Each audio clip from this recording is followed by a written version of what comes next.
तो page number 64 पर हम आ गए। लगभग हमने पीरियोडिक टेबल को हमने तकरीबन डिटेल के अंदर पढ़ लिया, सारी बातें इसमें।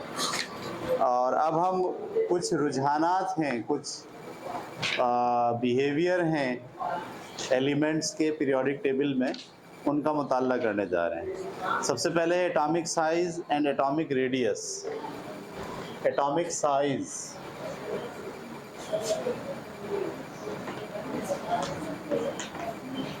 ठीक है, एटॉमिक साइज या एटॉमिक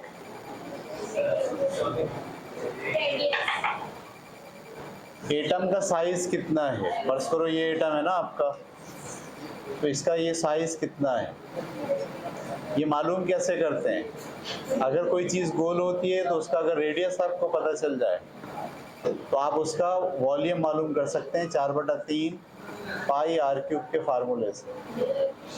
इस पे 4/3 ऐसे लिखते हैं, पाई की जगह 22/7 लिखते हैं, और r की जगह क्या लिखते हैं।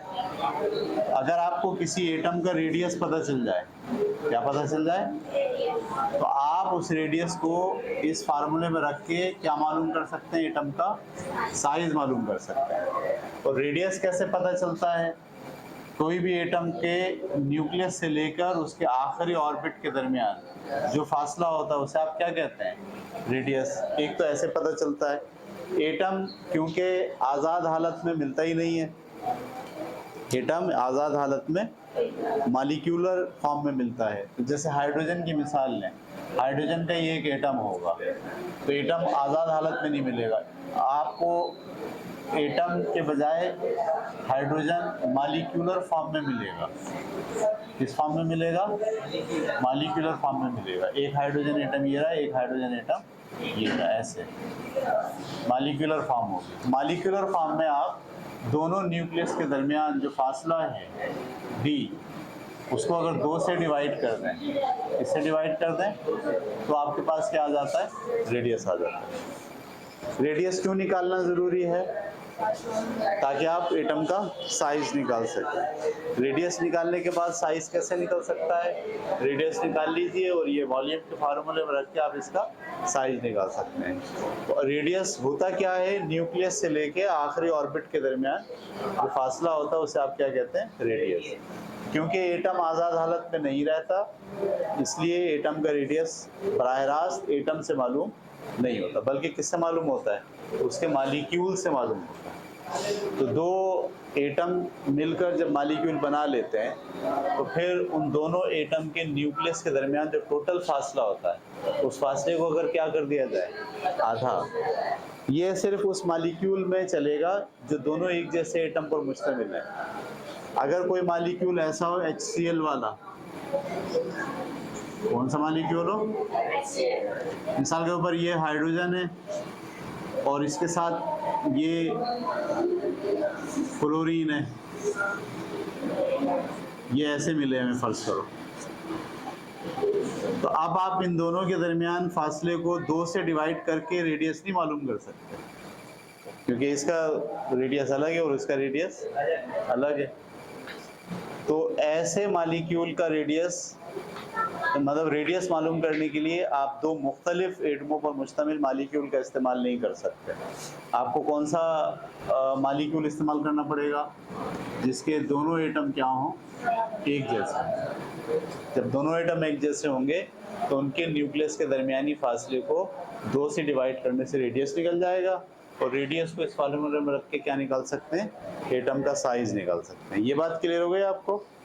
अब इस साइज को हम पीरियोडिक टेबल में स्टडी करेंगे, एटम के साइज को पीरियोडिक टेबल में स्टडी करेंगे। जब आप पीरियोडिक टेबल को स्टडी करते हैं तो आपके जहन में 2 बातें होती हैं, एक लेफ्ट से राइट जाना, इसको हम कहते हैं पीरियड, और एक ऊपर से नीचे आना, इसे हम कहते हैं ग्रुप।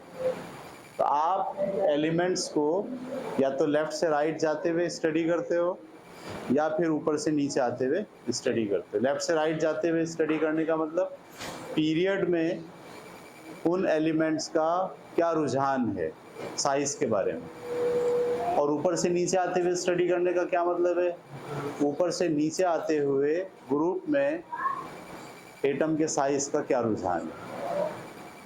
तो सबसे पहले हम देखते हैं पीरियड में, ऐसे लेफ्ट से राइट जाते हुए, ये पीरियड है।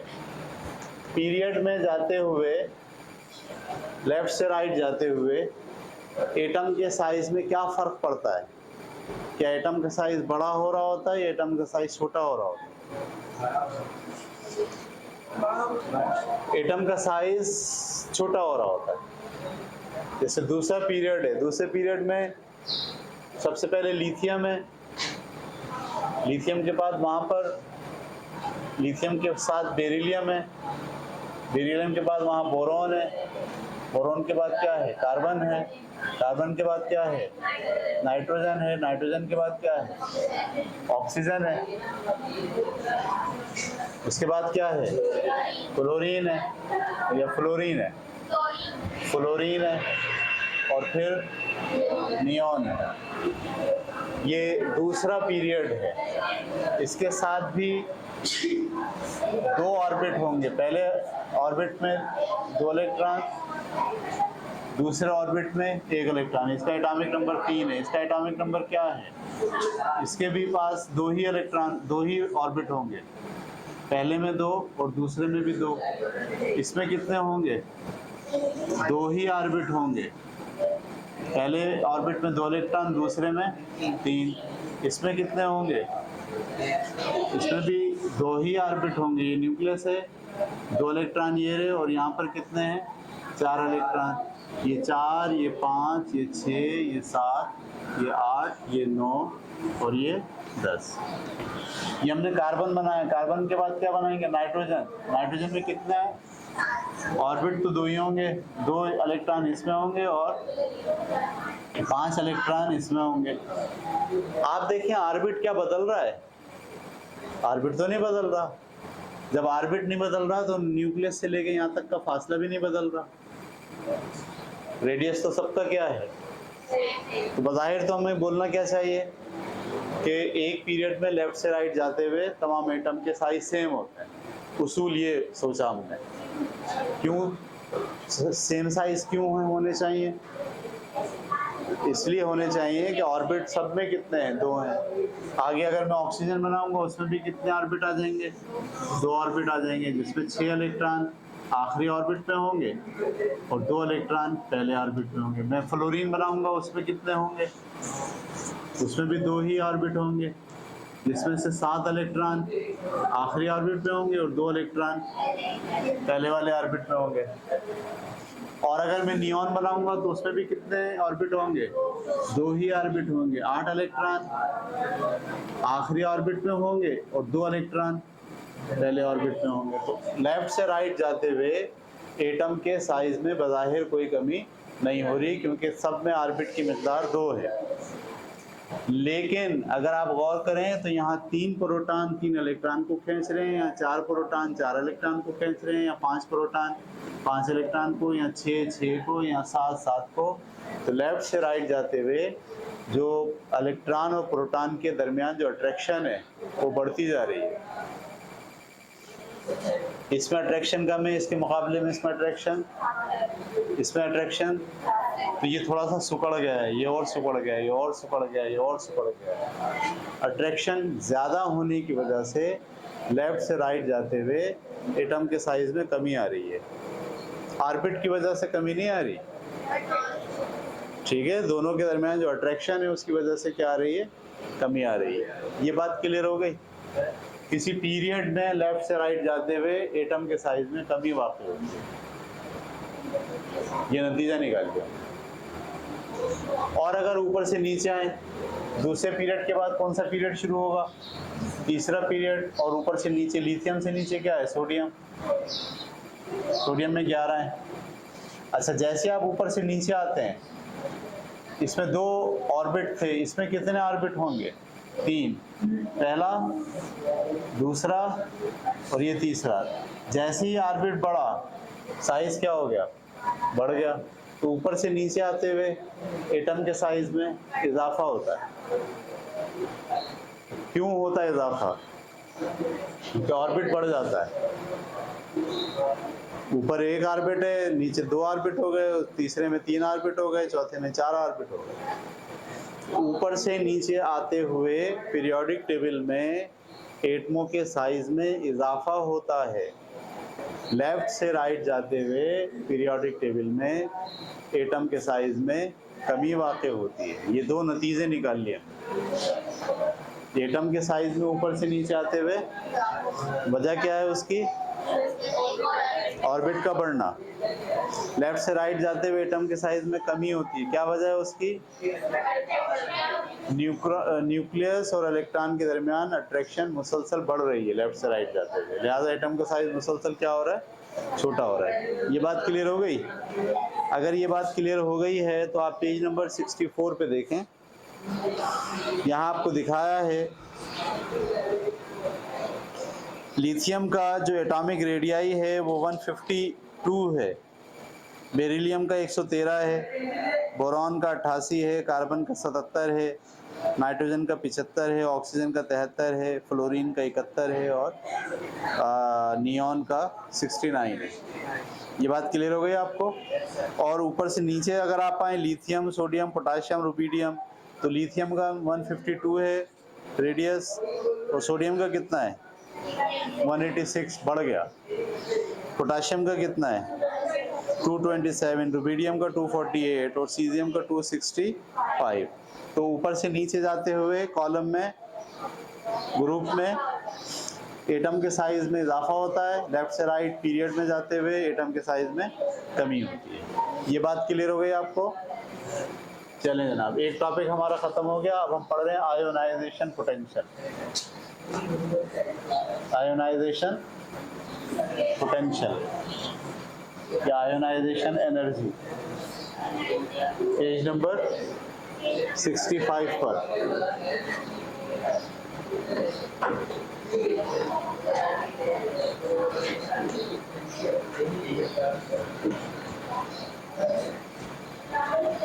आयोनाइजेशन एनर्जी का क्या मतलब होता है? किसी भी एटम के आखिरी ऑर्बिट से इलेक्ट्रॉन निकालने के लिए जितनी एनर्जी चाहिए होती है वो एनर्जी आयोनाइजेशन एनर्जी कहलाती है।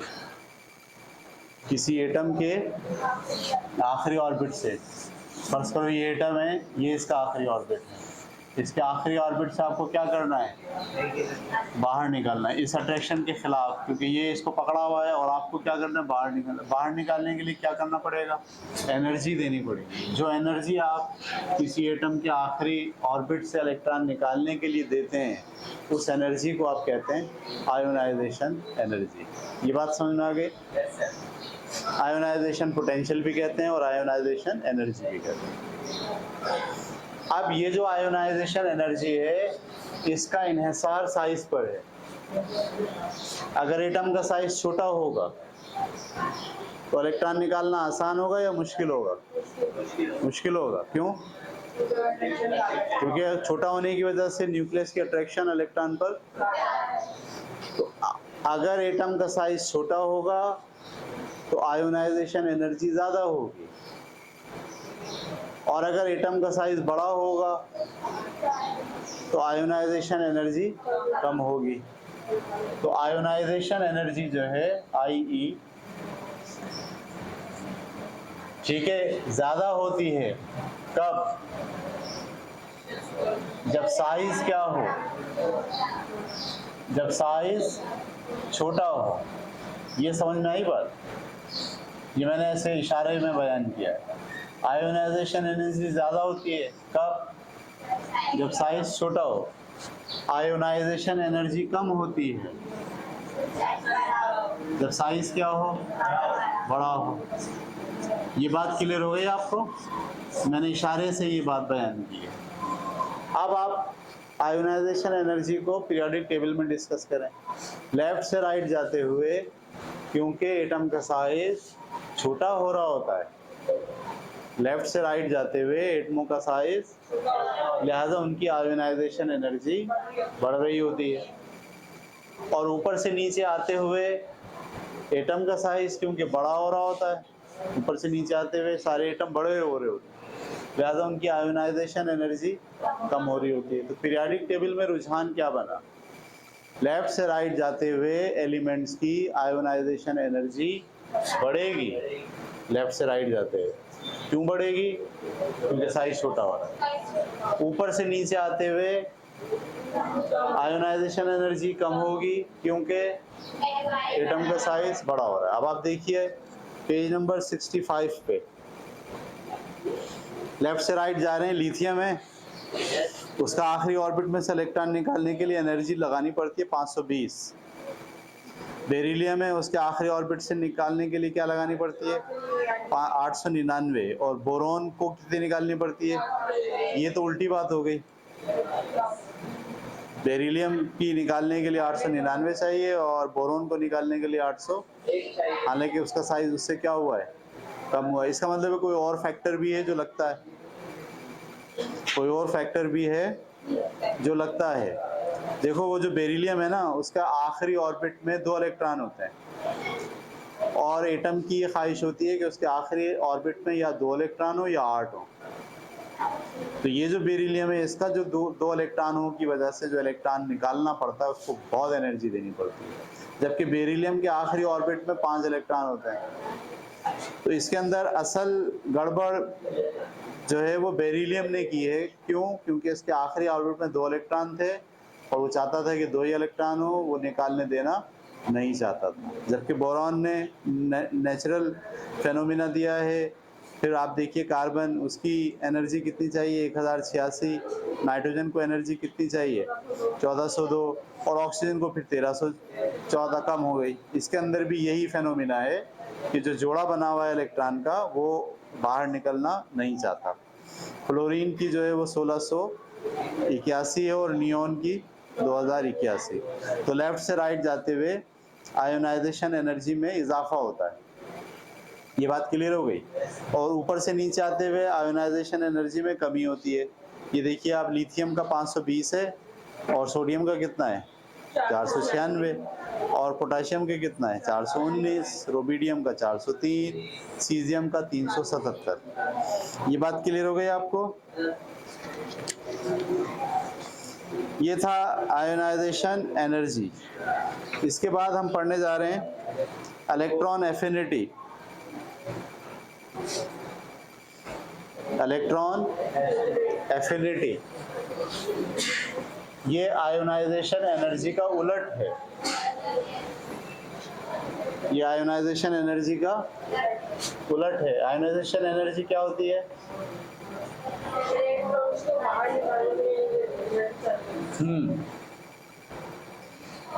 इसमें हम इलेक्ट्रॉन को अंदर दाखिल करेंगे एटम के आखिरी ऑर्बिट में,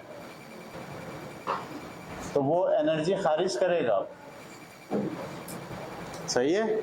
जब किसी एटम के आखिरी ऑर्बिट में इलेक्ट्रॉन दाखिल किया जाता है तो एनर्जी खारिज करता है। खारिज होने वाली इस एनर्जी को आप क्या कहते हैं? दोनों उलट हैं एक दूसरे के। आयोनाइजेशन एनर्जी क्या है?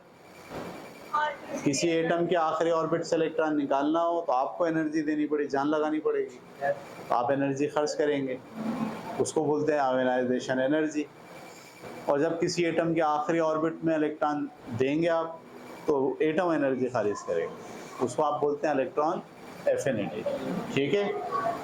अच्छा जी, अब ये बताइए कि इलेक्ट्रॉन दाखिल करना आसान कब होगा?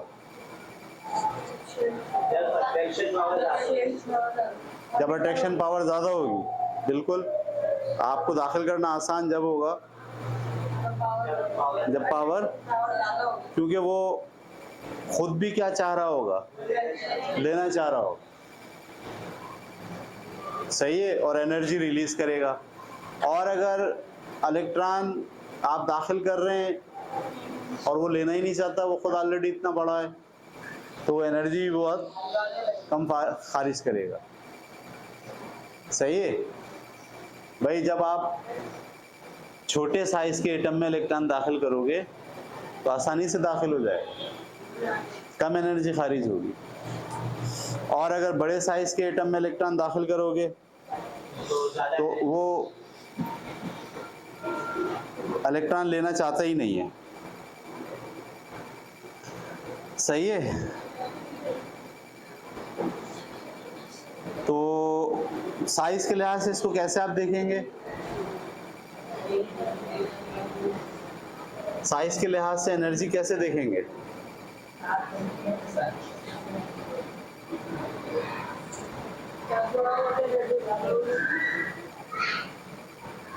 साइज बड़ा होगा तो एनर्जी ज़्यादा होगी और साइज छोटा होगा तो एनर्जी कम होगी।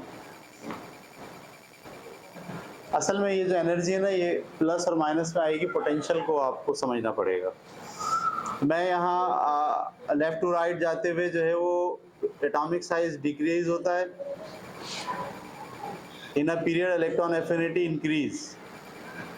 इलेक्ट्रॉन एफिनिटी इंक्रीज होती है पीरियड में, लेफ्ट से राइट जाते हुए बढ़ती है। पेज नंबर देखिए 66 पर, लेफ्ट से राइट जाते हुए इलेक्ट्रॉन एफिनिटी में इजाफा हो रहा है।